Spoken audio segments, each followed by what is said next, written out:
All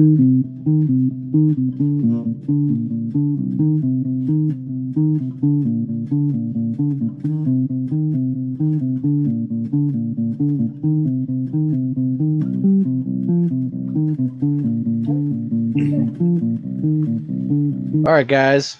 Here we are. We're doing another live show. Today we got Doug Randall from MBEST down in Mississippi. Doug, how did you get started in the subject of Bigfoot? Well, we just, I mean, you know, it was a thing where you watch it on TV and you had to know for myself, you know, you ask that question after you watch things on TV and watch it on YouTube, and you ask yourself, is this real? Are these creatures, are they real? And you know, you can't really get the answers there. To me, you got to go look. You got to get out there and put your boots on the ground and you know, beat the proverbial bush. You know, That's and true. That's what we did. And you know, you got to know where to go. I mean, you know, you got to use some common sense with it. You know, but you know, there wasn't that hard to find, to be honest. I went to and we've repeated that on several occasions, and they've been there. Okay, so about every time. When did you like officially, I guess, start going out in the woods to research, to look for them? June the 18th, 2016. Oh, it's pretty good. Okay, how long before you had your first encounter where you knew that this was for sure activity going on? You knew something Karen was out in the woods, you know. Well, she seen one, and the first thing that popped into her head was orangutan. It had long red hair, and it was, you know, big.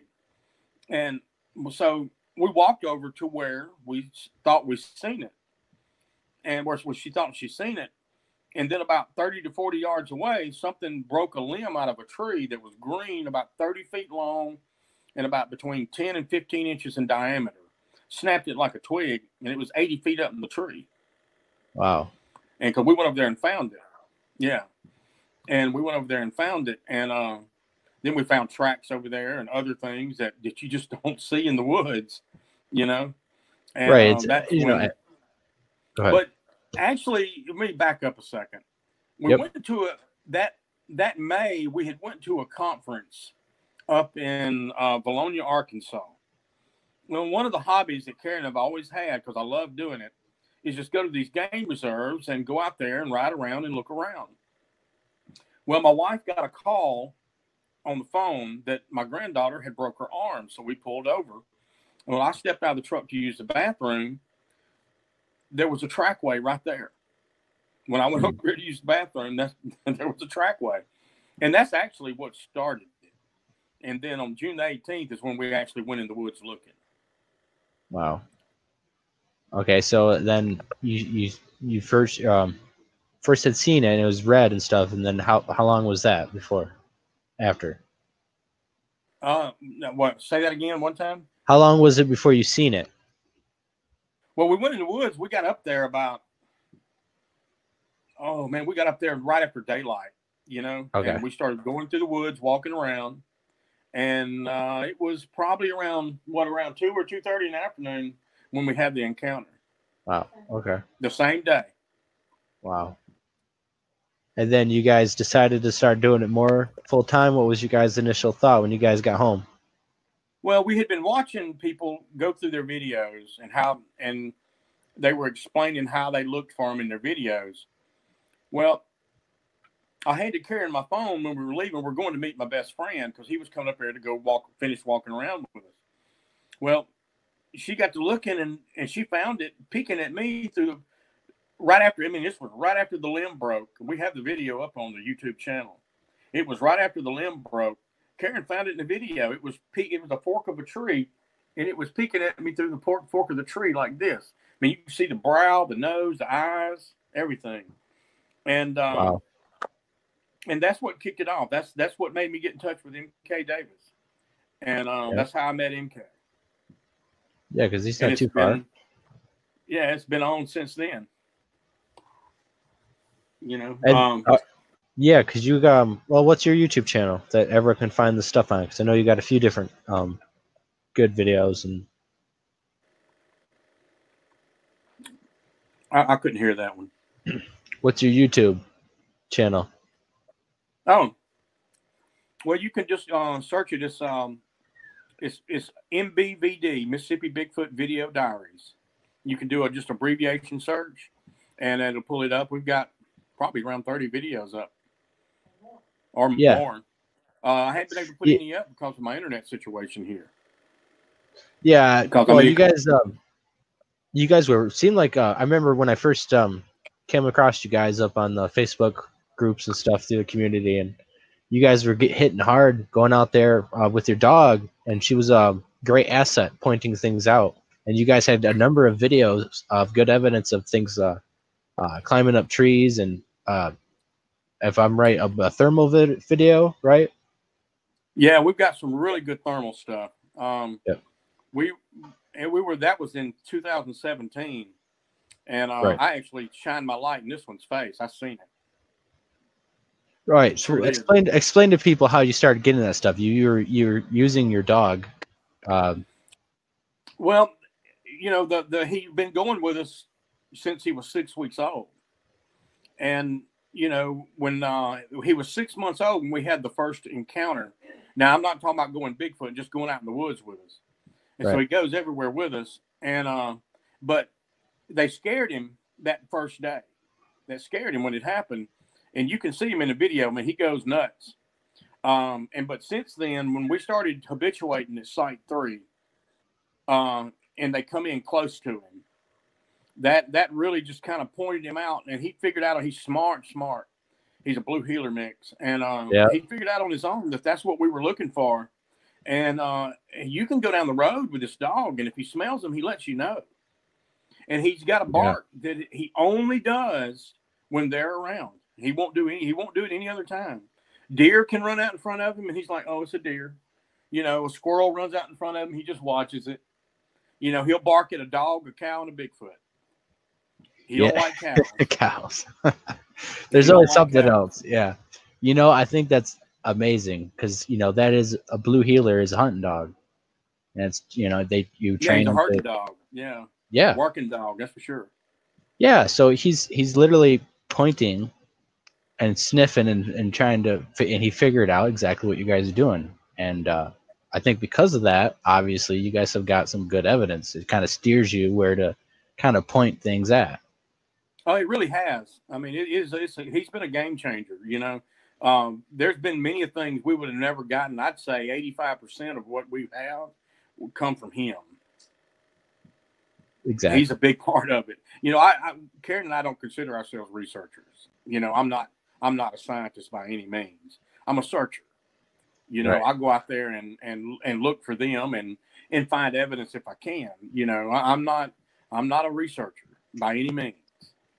Yeah, and they're just titles and names and stuff. We're out there because I think because it's fun, and there is stuff out there that we're finding. We're having experiences, and we all want to kind of get good evidence to kind of prove it, because it's out there. Oh yeah. I guess I'm different in a way. There's a lot of people in this business that want to be the guy. I don't care if I'm the guy. Well, we're all. I think again, it's just we're having fun. That's right. That's right. I think that the key definitely is the key element for me. It's just fun. Most of the time, you don't get anything, but you're out there enjoying nature. This is the aspect that I love about it more than other than going out in the woods. Is I love talking to my friends about it. Exactly. Me and MK and Marcus, and we'll sit around and we'll talk about it, and that's the fun part for me. Showing it to other people is the hard part. That's the hard part. Yeah, not everyone's going to be convinced of whatever. Even if someone got the best footage ever, there would always be skeptics about it. So That's right. And it is fun. It's a good way to meet good friends. I've met a few good people doing this, and it's always nice to reflect and bounce ideas off each other and collaborate. Yeah, MK and Marcus have become two of my best friends in this world. Yeah. Yeah, and without bigfooting and all that, never probably would have came about. That's right. It wouldn't have. You know, when I first saw MK stuff on TV, on YouTube, I didn't know he was living. I didn't even know he lived in Mississippi. You know, and then I Yeah. pulled up his Facebook, and I was like, oh my God, he's a Mississippi boy. You know, well, he Right. don't live far from me at all. Yeah, and that's great. All right, so let's talk about some of your the footages and stuff. I guess that people can view because people are Okay. always interested in that. What was the first one? I guess some of the thermals or the First one was the one at what we call Delta National, okay. and he was Why don't you that go was the one we through? refer to as the limb breaker. All right, why don't you go through what happened? I guess did you guys see that one? We were videotaping it, or did you find it after? I'm sorry, say it again. Did you spot? Did you encounter the Sasquatch, or That's the did you? one when Karen seen it the very first time. Okay, yep. And then I guess And the second footage, and because you have a few of them actually. yeah, we've had some. I'm telling you, we've had some encounters. You start feeding them, the whole game changes. But we went to Site 3 after that, what we call Site 3. And when we walked in there, it's a place I used to duck hunt. Okay. So it's a little bayou back there, and we used to go back there and coon hunt and duck hunt. Did more duck hunting than coon hunting in this area. And so I told Karen, I said, it's about a 2 mile walk back there. We're gonna walk it and see what we can find. So we walk back there, and as we get back there, a storm starts rolling in. Mm. So, I had watched on YouTube about a guy that, that videos behind him when he walks. So I told Karen, I said, we're going to just video behind us while we walk out. And lo and behold, it worked like a charm. We actually seen one throw a rock at the dogs. And that's, the one I showed you, the black one. There was a black and white photo up in the tree. Right. That came from that day of videoing behind us. Yeah, you were saying that. Go ahead, finish what you wanted to. No, that was that day though. That was the day that was the second time we went. Now we didn't see them. We found evidence galore, tree breaks, tracks, old tracks. It could possibly be tracks, but tree breaks of trees that were just ginormous. Just huge, and they were broken and twisted, and then there would be some on one side of the road but there was no reason for them to be broke. Nothing was falling on. They weren't rotten. They still had some of them had green leaves. Some of them had leaves that had died, but it was fresh, long enough just for the leaves to die. So I told Karen, I said, I think they're here. But we found them in the video after that. Well, after that, we started going back, and then we started taking food. It started out, I didn't know what to do with them exactly, so I would just throw apples out, call them, throw apples out in the swamp, turn around and leave, and walk out with the video behind us. Mm-hmm. Then we found a place to start gifting them on the trees, and after about probably 3 or 4 weeks of doing that, they started meeting us at the gate. Expecting. They were waiting for us at the gate. Yeah. But they open this gate at hunting season, and then they close it at the end of spring. And so in between that time, you can drive back there. But we started going in July, so we were having to walk back there for a while. It was a long walk. But you would hear them. They would break limbs and do tree breaks while we were walking back there. And they're letting you know, hey, we're here. We like the apples. Or they love those apples, man. Yeah. So you were saying they were in trees. You got a video of one that appears to be a small one or something climbing up the tree. It's very odd. I don't think it's definitely not a raccoon, in my opinion, or anything like that. Are you talking about the thermal? Yeah, one that climbs up the tree. We went, me and Karen and MK and Shade went down to Honey Island. Oh, okay. And we were going along, and all of a sudden Shade just stops in his tracks, and he starts rearing up, throwing his head up in there. And so I pull out my thermal, and before I could hit record, I seen it coming down the tree head first. All right. Well, then I didn't get my thermal on, and it was gone. Well, MK picked it. MK got this thermal that'll count the hairs on his nose, Yeah. And so MK picked it up on the thermal, and you can see the thing. When it jumps, if you ever seen a person jump over a puddle of water, a bipedal person will jump with, they'll lead with one foot. They'll land on one foot and then bring the other one over. Yep. Well, that's what this thing did. It jumped from tree and it led with a foot. And it was going, nobody's seen it at the time because we were focused on trying to catch the movement. Because MK at one time said, man, this thing's swinging through the trees. It was going toward a bigger one. And we got a still photo of it because MK zoomed in on the little one. When he zoomed in, it cut off the big one because he didn't see it, because it's so big, it looked like a hot tree. Right. And it's all happening so fast, It does. That night, we had whoops that were so close. I mean, I've never had one whoop that close to me. Not whoops. I've had them do some other sounds close to me, but not like this. I mean, that was a very interesting night. I'm here to tell you. I bet. Very interesting night. Sounds like they were all around you, really. How close do you think they got that night? See, we were 20 feet from the water, probably 50 feet. Probably 50 feet. I think but see, here's the thing. You could hear that juvenile calling to its mama. It sounded like a monkey. Really? It sounded like a monkey calling to its mama. I've got it on that video. Yeah, there's a few different things you guys had, and you guys had taken a break because I know you had some family issues. We're lagging up again. Say that again. You guys had took a break from your guys' research a little bit. You guys had some important things to deal with. I think with your dad. Yeah, well, my father passed away, and then I've had some health problems, but they've gotten better. We're going to get back at it here probably this spring. Yeah. So we bought a house. We went through a lot of changes. We've had some issues with some children and things. So sometimes you got to step back, and life's got to come first. Exactly, and I think that will reset you guys. You guys can come back hitting hard as ever and probably get some good stuff. These are a lot wiser then. You had obviously it's time to reflect on a lot of things, I'm sure. So what's your theory on what they are and what are they, how are they thriving out there and where you're at? Because obviously there's people out there, right? I mean, there's houses not too far, right? Honey Island's a little bit different. Yeah, Honey Island's just a fun trip, Yeah. It's a hard trip, but it's a fun trip. Yeah, you can get... It's just a road trip. Yeah, it's really wild in there, but I'm sure in other places in Mississippi, it's the countryside, but it's not like where you would expect a Bigfoot, right? Right.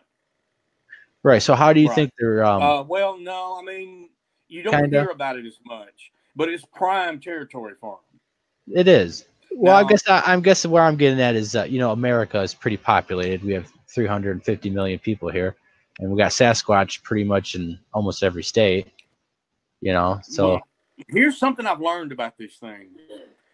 They like to live on the outskirts of humans.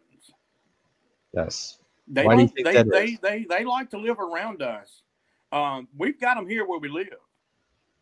Right. We went out the door the other morning and Shade started throwing his head up in the air and doing his bark. And as I come around the edge of the camper, I seen it take off through the woods. It was solid white. Right here at my house. Right. And that's, but you got to understand, we live out in the middle of nowhere. So. Right. Now, most scientists would say, that creature's can't live there. Well, I have to tell them they're wrong. Right. You guys have black bear down there. You guys have the usual wildlife, right? Where your guys are at. There's so all kind of wildlife. How do you when you're having these encounters? How can you tell the difference between a black bear and say a Sasquatch when you're out there? What's the key differences to you? Well, I'm 54 years old, and I have been in the woods more times than you could ever imagine and hunted. Duck hunted, squirrel hunted, coon hunted. And in Mississippi, all my life, I have seen one black bear. Okay? And when you're sitting there at your truck after you set up a gifting tree, and then something, all of a sudden you hear something go, oh, oh, oh, oh, oh, oh, like that, that's not a black bear.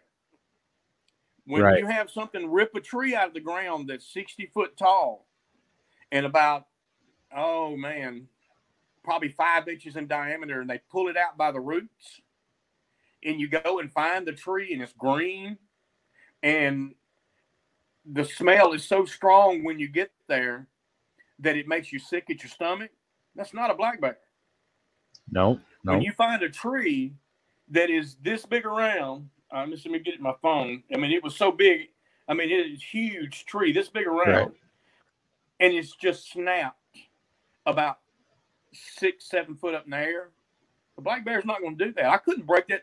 I've got a Ford F-250 diesel, and I couldn't break that tree with my truck. You think it probably? Do you assume it's one, or maybe do you think? Because we don't really know. Do you think it probably be multiple ones doing that? Because that's a pretty big sized tree. It is. Well, I can tell you this. I could have to show it to you, but Right. we have I'm a sure you picture guys of have it. one Yeah. that's at least 11 foot tall. At least 11 foot tall. I Right. stand in the spot where it's at. I'm 5'6", and it's double my height. Yeah. I can believe that. They get, the reports are, anywhere from 7 to 12 feet, and then you hear up to, above there. I think they range, just like people, everyone's different, different heights. So yeah, they definitely can get different heights. And how many do you think there are around there at that gifting area when you guys are out there? Because it sounds like All right. I mean, I can tell you they're never alone. I don't think they're ever alone. But the number wise, I mean, who knows? it's hard You to can't guess, study the things long enough to get a number. right? And You can't. we don't see them. I mean, Right. I mean, to become an expert on something, you have to be able to document, right. and what they do and watch them. But we can't do that. They don't want that with us. They don't want that kind of trust with us. Not with ones I've been around anyway.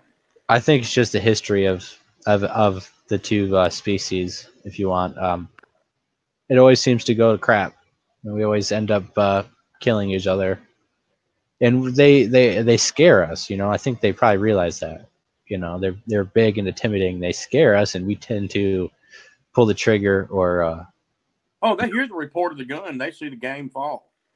They know Yes, it yes. kills. Well, yeah, because they observe everything, so they're out there watching everything, and that's the That's way their they. home. It is.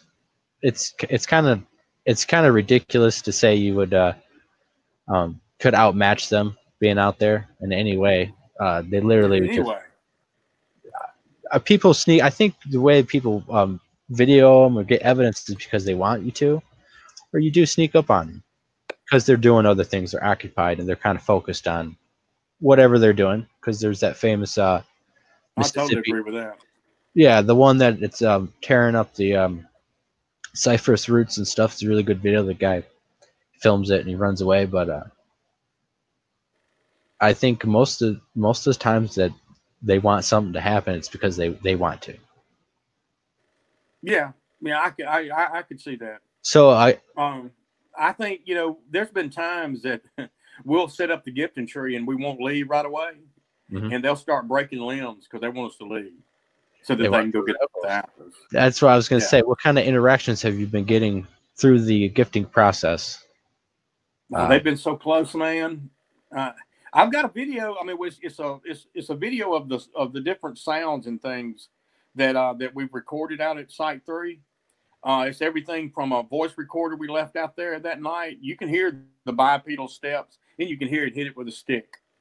There's that one where I had just gotten my daughter to do a whoop, and about 2 minutes later, you hear a little one go, ooh, ooh, ooh, ooh. It's kind of like that, but it's not exactly like that. And then you hear the bigger one right after that go, ooh, ooh, ooh, ooh, ooh, like that. I mean, that sounds like a monkey to me. Yeah, it's definitely vocalization. And this isn't the first place we've heard that at Panther Swamp. Karen, one of our best videos, I think, because you can actually see the reflection of it, is we call it the swamp booger. Karen, I was trying to catch Shade. This place is full of alligators, and a gator will get your dog in a heartbeat. Oh, And yeah. Shade knew they were in there, so he was going up to the edge of the water, and he knew they were there. He didn't know what to do because they were out in this swamp. And so Karen, and in the video, you'll hear Karen say, "I got 2 different videos up on it." You'll hear Karen in the one that's got the full video, and you'll hear her say, "Baby, they're talking to each other." Now it takes some headphones like what you've got to actually hear it because the tone is so low, it's almost inaudible almost, but you can hear them in the background going ooh ooh ooh ooh ooh ooh ooh ooh, Right. like that.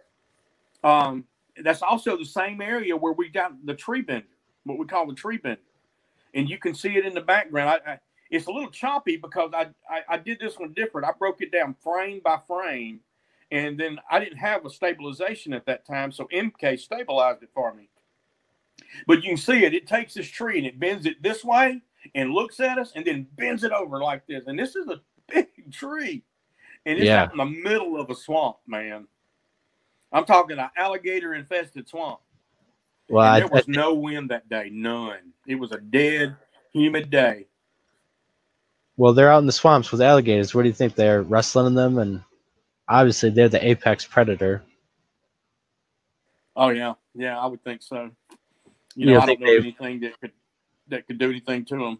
I guess the juveniles have more to worry about, and I'm sure if a full-grown Sasquatch had an alligator, a 12-foot alligator, that's a pretty, that's pretty good size, I mean, so I'm sure they do have some pretty epic battles that would make some great footage, honestly. I think that'd be enough to prove it. I think a gator sees them coming, I think they get out of the way. Yeah, because they see people hunting the crap out of them, right? And baiting them and trapping them. Yeah. And that's a big industry and hunting season too, Yeah. And we've got some big ones around here. So yeah, that's right. From the Pearl River and the reservoir. So they're all up and down the Pearl River. Gators and Bigfoot. Yeah, I think they use the same. They live in the same areas, and they eat the same things and eat each other when the opportunity arises. Right. So have you ever felt like they were really aggressive towards you and you felt very uneasy, or has your interaction kind of been like they do their thing and we kind of have the mutual respect of we're not like scaring each other? I mean, there's been some times that we were nervous because we knew they were close and you didn't know where they were. Mm-hmm. And anytime, because I mean, Karen and I know the power of these creatures, and we know how fast they can move. Yes. I mean, they're blinding fast when they want to. They can go through the trees so fast that it just blow your mind. Well, if you, yep, go ahead. So yeah, there's been some times that I mean, we're especially at night, because they get way more emboldened at night. Yeah, exactly. They get right up to you. But even in the daytime, I think they realize that we can't really spot them, and they get more comfortable. You were saying, you're gifting them; they feel pretty comfortable. They understand that that they're there, and you guys are kind of out there, kind of for them. So, when's the last time I guess you guys been out to the area? It's been a little bit. About 8 months. Okay, so when you guys, I'm sure are planning when you guys go back out there. You've had a lot of time to reflect. How do you think the response is going to be when you start putting the apples? Well, I tell you this. Well, last time we went out there at night, and I took them some pumpkin spice pies, and I called them, and within less than a minute, they were answering me off in the distance, coming. Yeah. So, and then about 5 minutes later, Shade was going raising Cain at the window. It would be really interesting to see if you guys get the same interaction. How fast will it take? Even going back and stuff. Oh, trust me, it's already been that way. I mean, right. By the time that we left the gifting tree, Shade was getting a hit within 100 yards.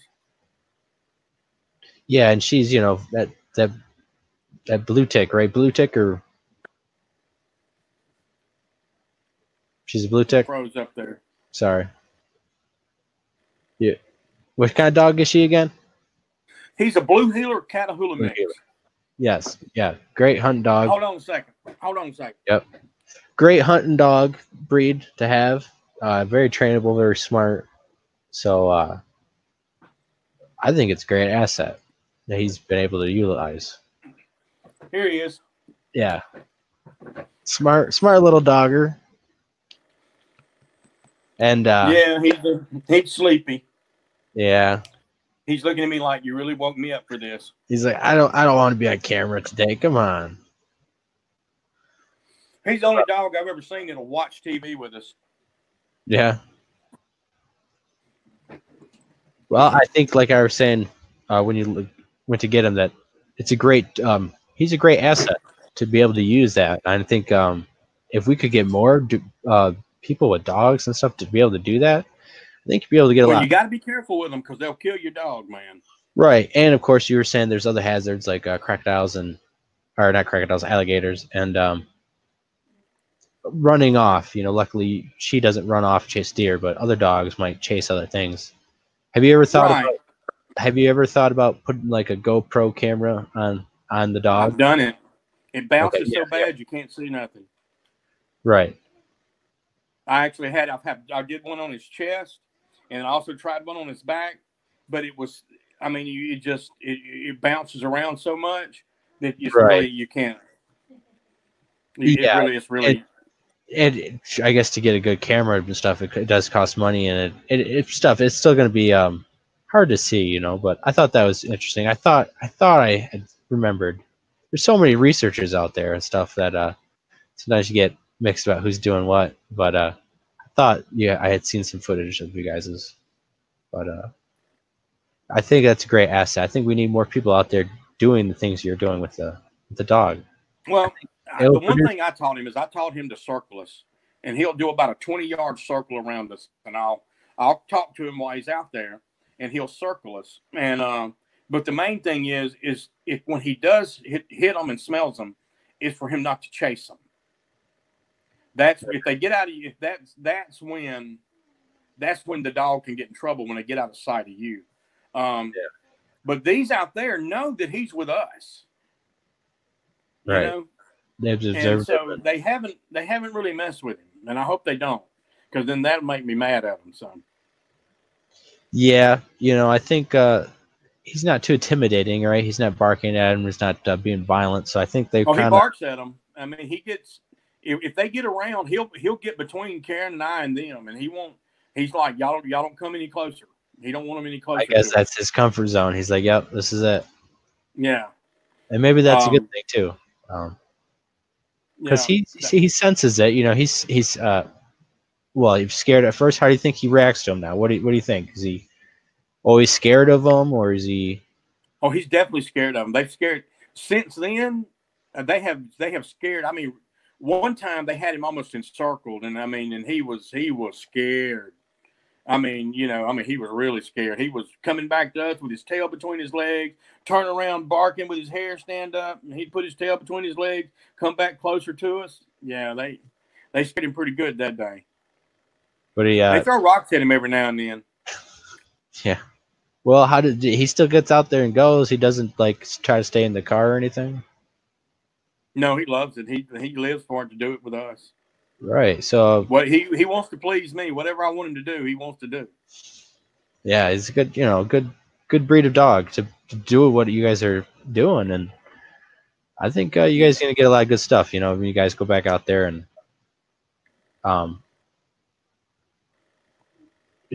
what else? What other things do you want to point out in some of those video evidence? I know you hit on a few. Was there another one? We did the one of our best videos is on as far as the thermal is the one that we call the knuckle walker, because I know what this was because I shined my light in his face, and they have blue eye shine. It is a blue eye shine. I've seen it on several occasions since then, but I shined my light in the face of this thing, and it was either white hair or gray hair. Because it's hard to tell at night. Because when you hit it with a light, if it's gray, it's going to look white. or So, vice versa. and this Yeah. thing, it went straight to its ground, and you can see it on the thermal knuckle walk off. It walked off. It ran off on its knuckles So you faster keep. than we can run on 2 Do feet. you think they're an ape, or do you think they're more like a different relic hominoid, more like us, humanoid? Man, that is $1 million question, isn't it? Right. I guess it's opinions, right?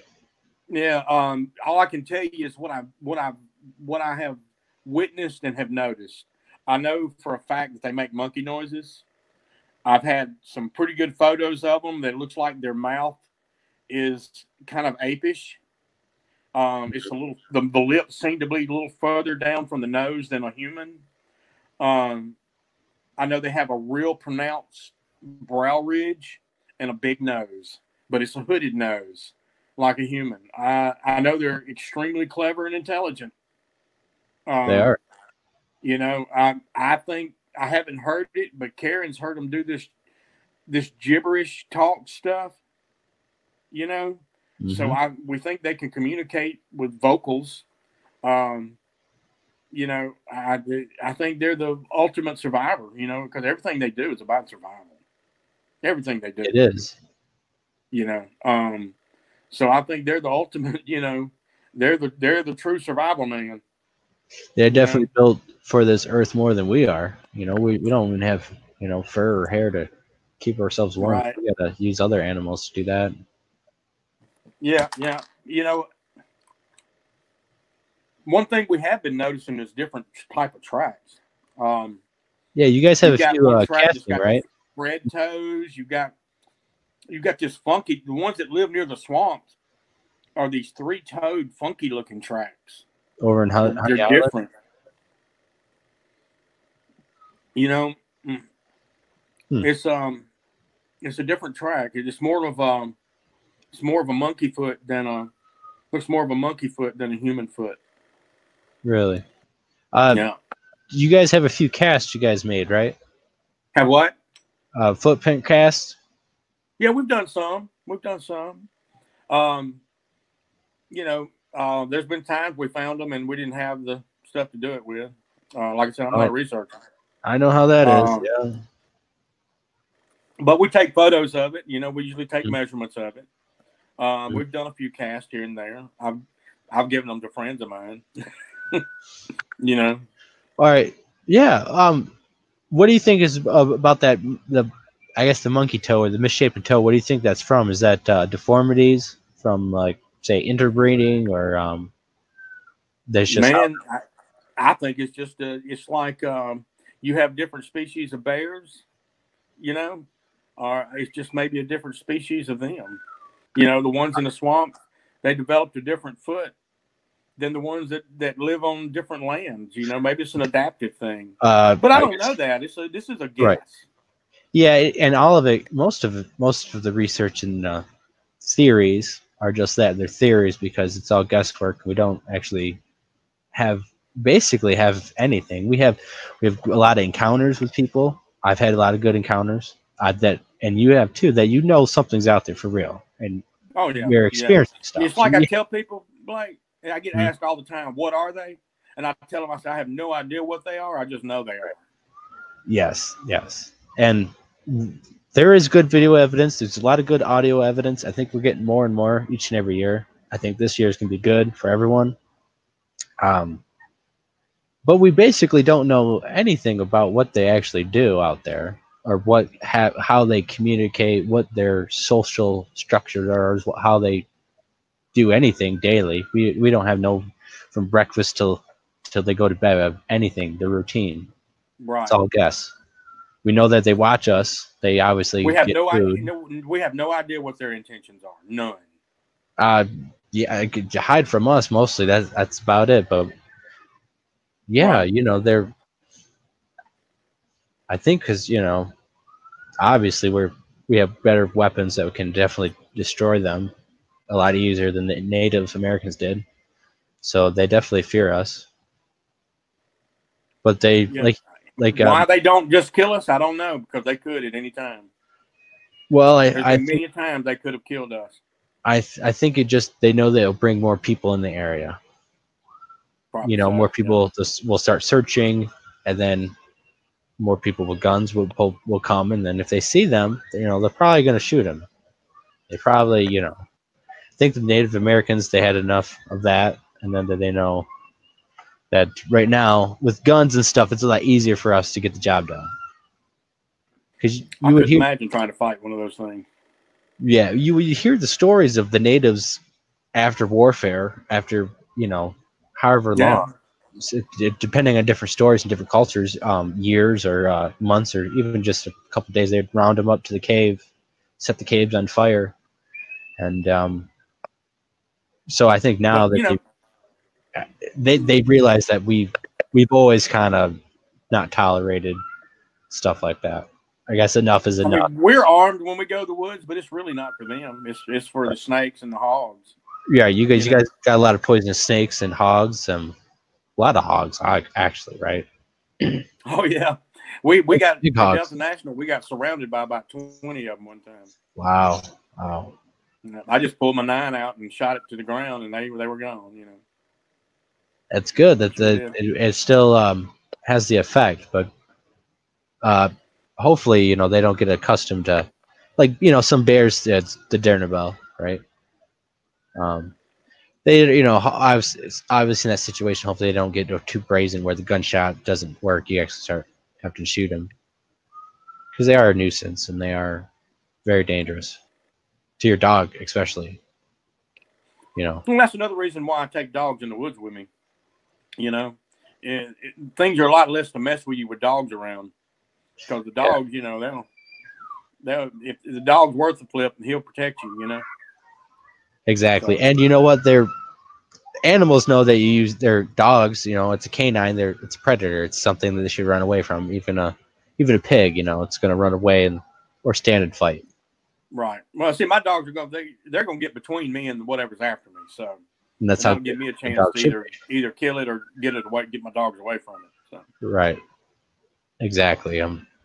How big of the hog have you ever seen or come across out there?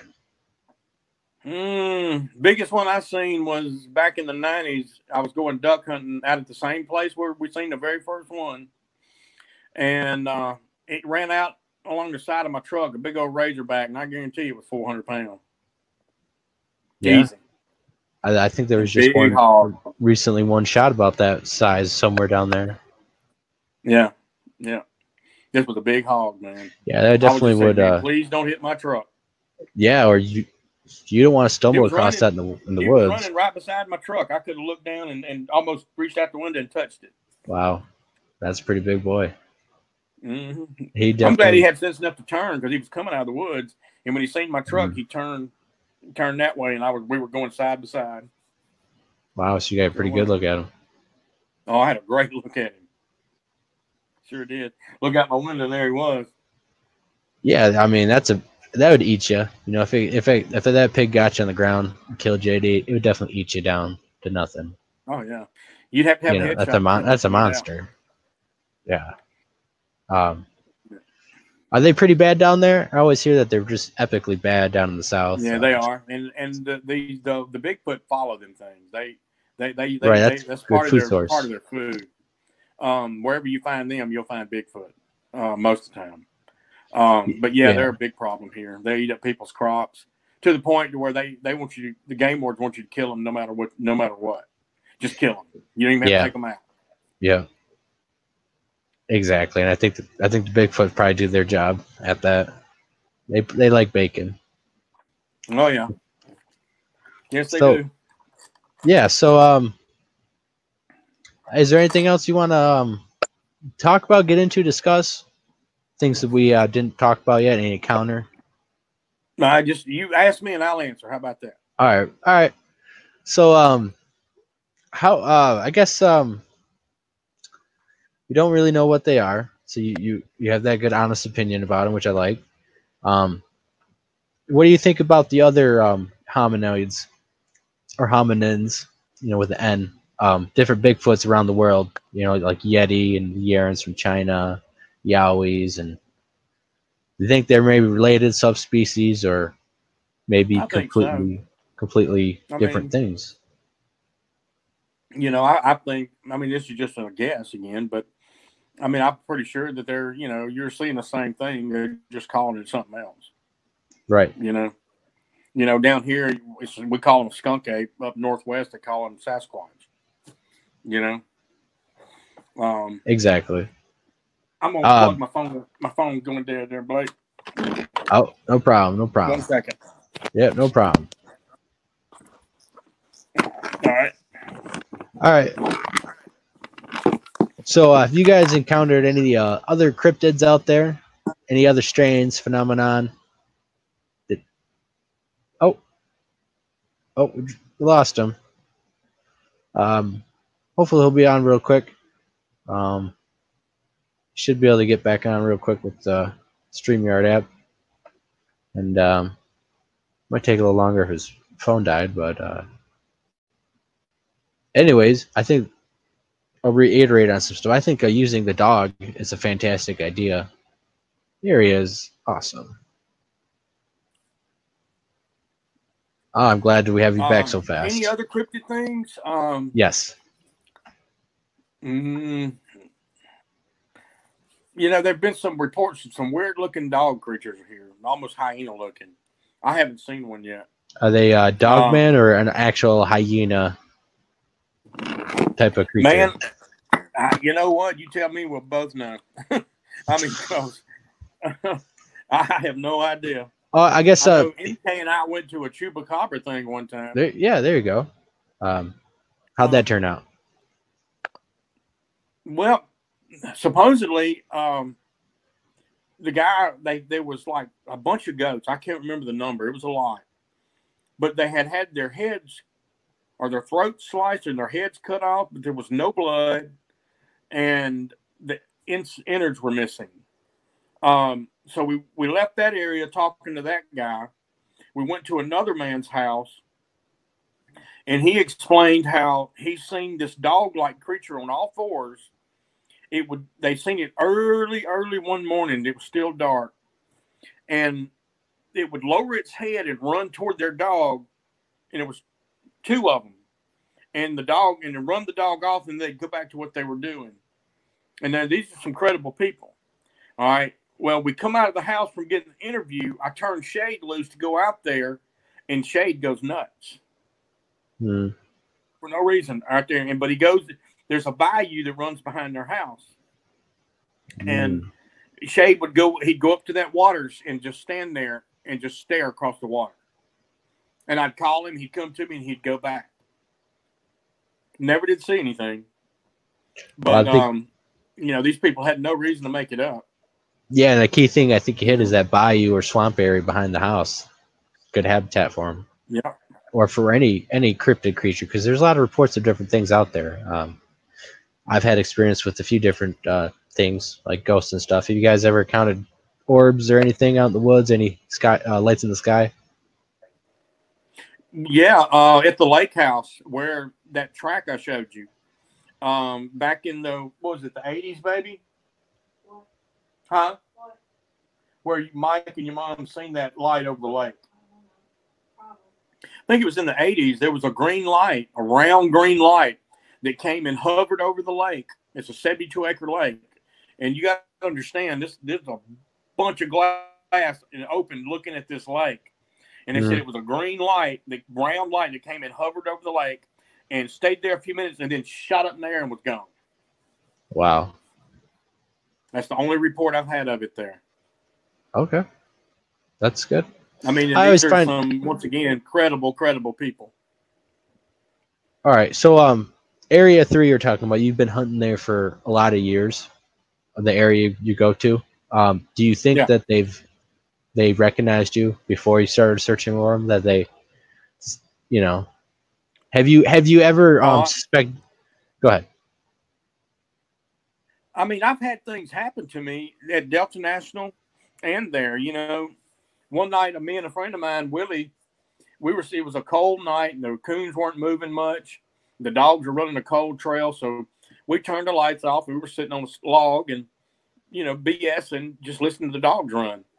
And we started hearing some people talking, whistling. and it was across the bayou, the same bayou where we had our very first encounter.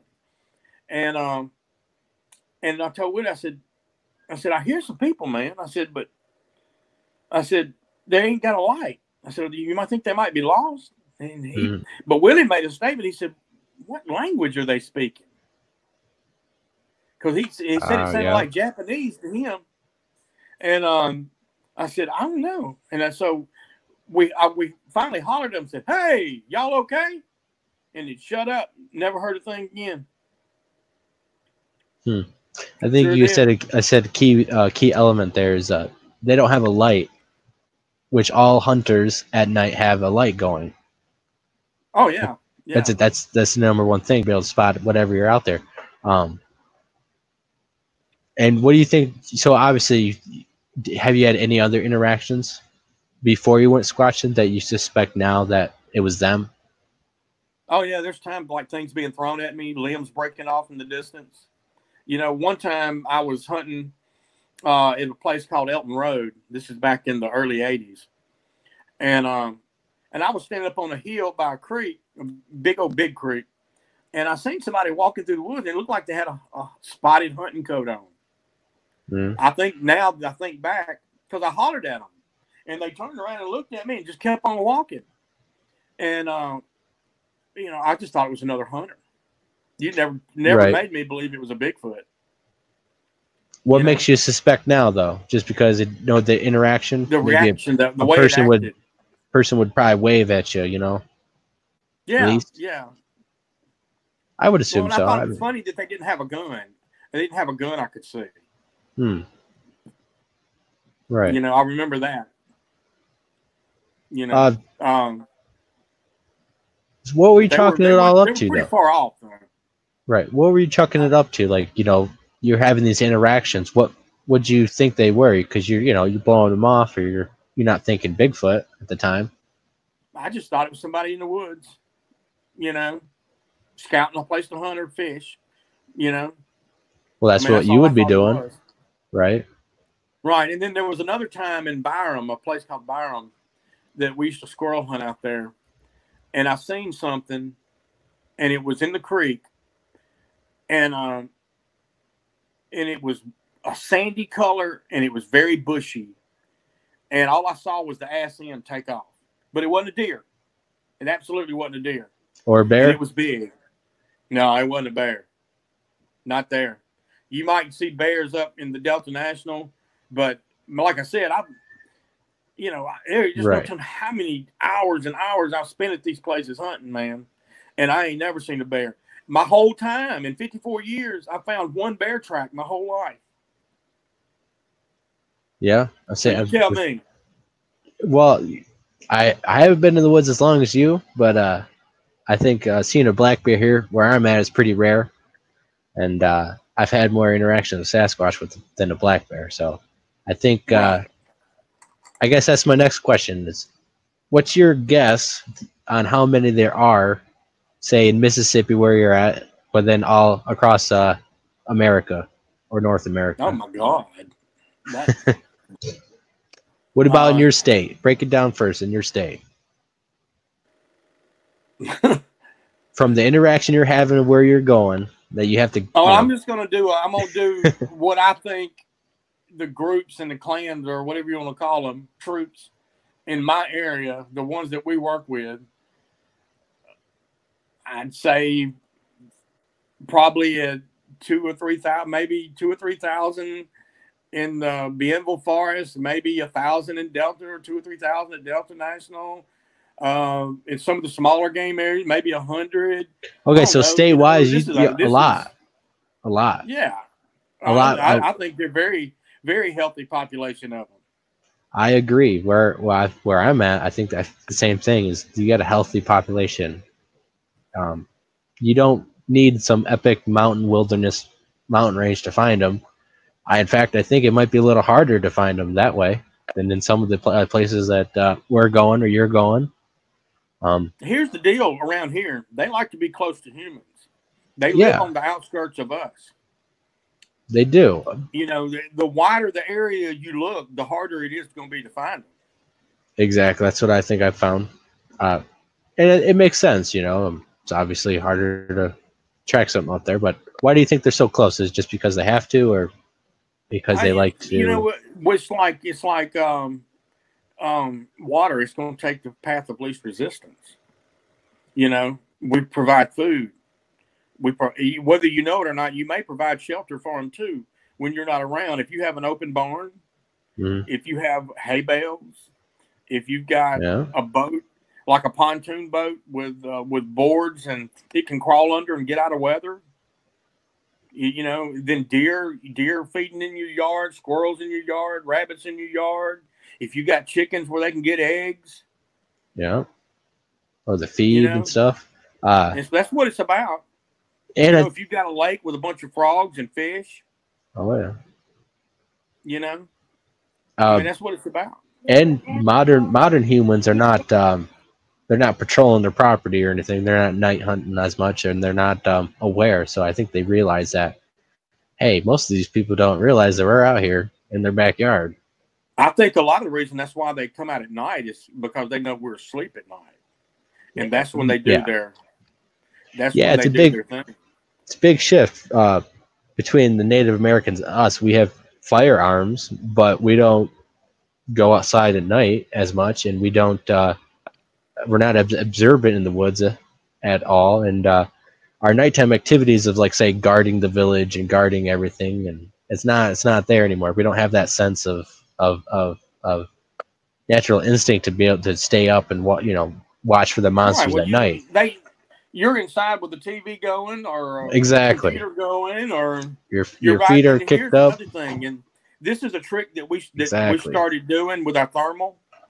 Is if at nighttime when you're riding down through these roads, they'll stand there because they're expecting a car to go straight by. They're not expecting somebody with a thermal camera. So we go around about 2 or 3 miles an hour, and we hold that thermal camera out the window. And then you can cover so much ground, and that's how we get it. Another thing I would say to people is, if you're going out there with big cameras and lots of gear, the chances of you seeing them become a lot less. That's why we use our phones on selfie sticks. Because I told Karen that when we got into this, I said, we're going to do things different. So we're not going out there with camera gear and all these contraptions and stuff and hanging stuff up in trees and making it look like obvious traps. Right.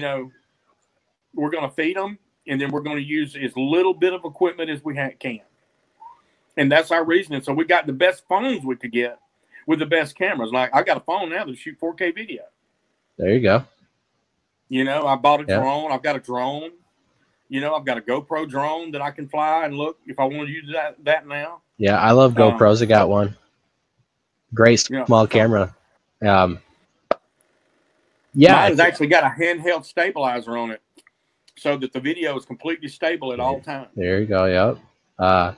The one reason I like the GoPro is they have pretty good stabilization built in, even compared to a lot of, even I guess, but better. More expensive cameras. They get good footage and they can zoom, but they don't have that stabilization that I think is good. You need to be able to capture things when you're on the move, because it's happening so fast. The whole package. I got the GoPro Karma. It comes with the drone, the hand Karma grip, and the camera.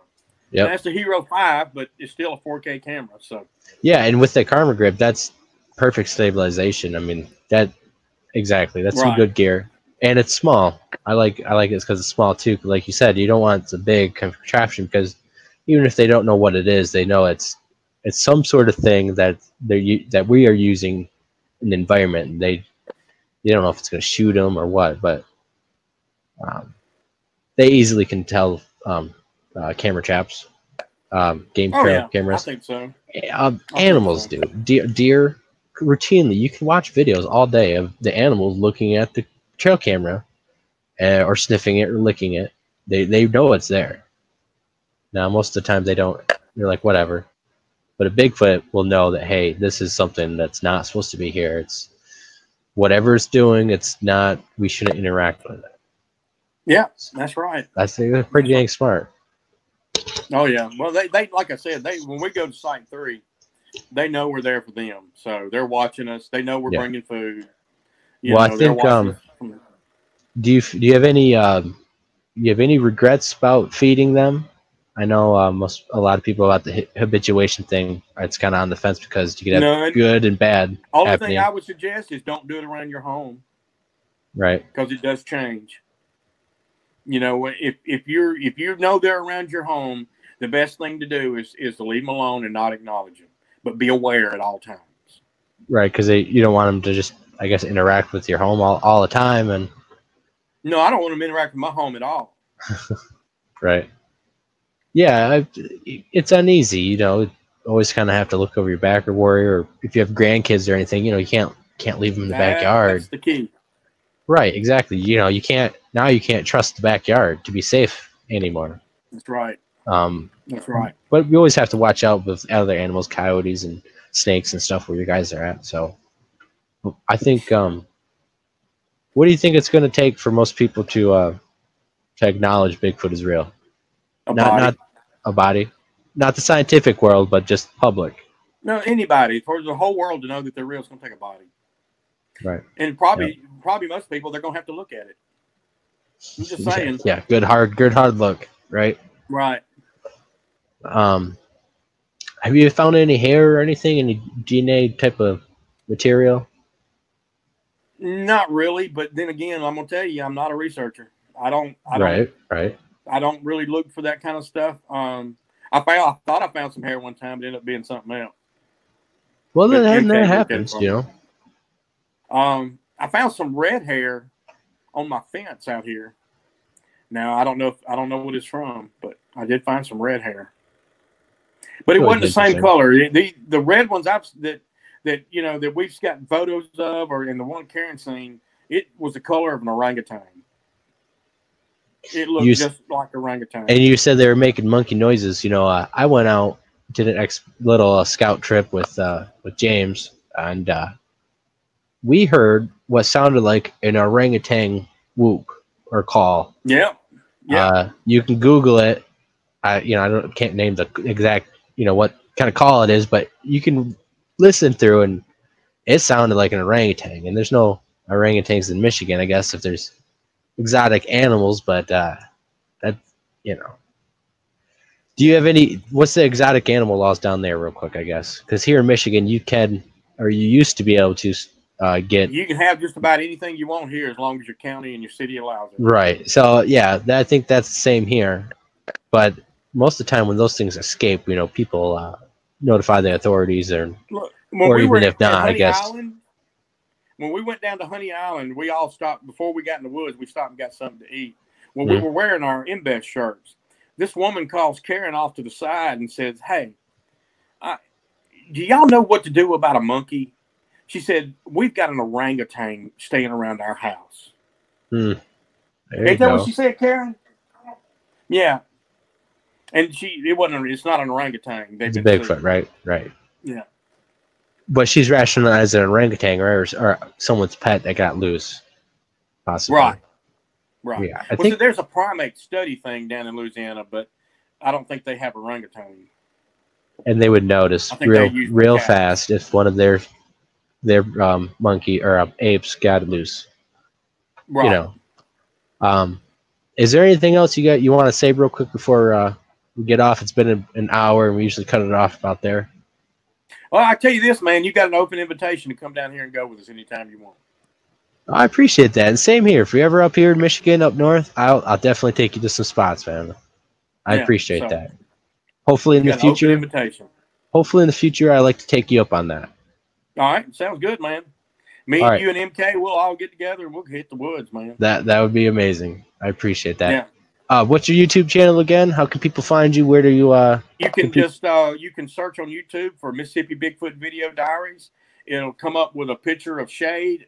You'll see Shade trying to go up a leaning tree, and you'll see that, and or you can abbreviate it MBVD, Mississippi Bigfoot Video Diary. Just abbreviate it. Either way. So, and you got Facebook pages, right? Or you can MBEST. The Facebook group is called MBEST, which stands for Mississippi Bigfoot Evidence Search Team.